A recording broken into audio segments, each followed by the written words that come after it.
Okay, now we're going to make some hibiscus. That means fake hibiscus.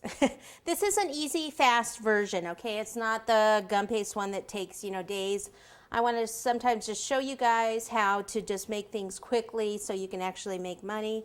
There are times that you want to make, the full-on nice gum paste hibiscus with, each petal being individual. But in this case, we're just going to do it the quick way.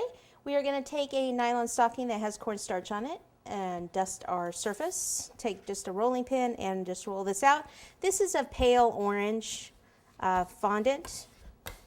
Okay, you want it to be fairly thin, not as thin as gum paste, and you make sure that it can slide on the surface, that it doesn't stick to your surface. Roll it out a little thinner.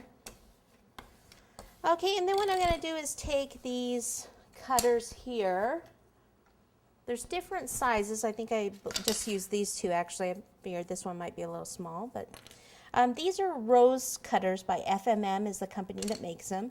It's like a quick rose type of cutter, and I'm going to use it to make my fake hibiscus. So what I'm going to do is, may as well do a big one here. Go ahead and place it down and then cut it like so. Remove the excess, pop that out.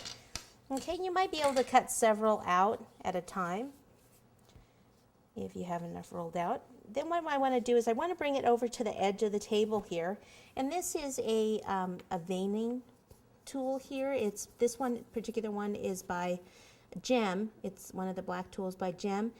Nicholas Lodge also has one called a porcelain veining tool, and actually it's hard to see because it's black, but it has these little ridges in it that actually vein the petal as you go. Now what I do is I bring this over to the edge.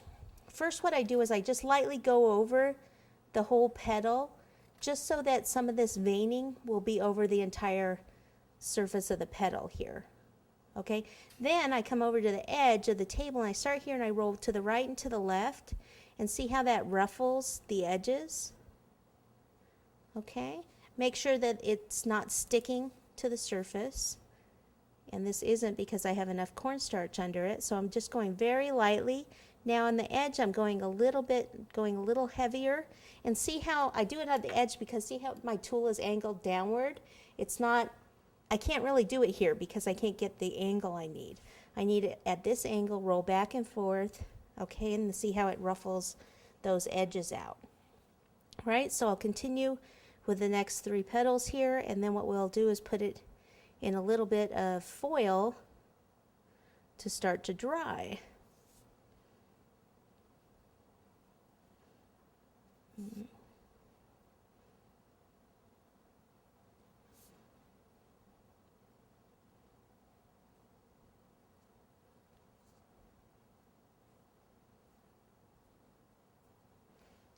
Okay, kind of smooth that center part out.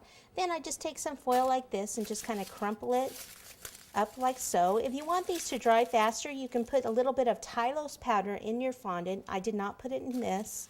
Tylose powder is an ingredient that makes gum paste. If you put about 2 teaspoons per pound of fondant and just knead it in, then these will dry faster. But the nice thing about these is we can actually do these kind of wet and still put them on the cake. You could just do these and put them right on the cake and not have to wait at all. But since we're waiting for that to freeze up, we may as well cut some out and do them. Now for the centers, this is one of the centers that I made here. We're going to use spaghetti. Okay, that's one of the centers there.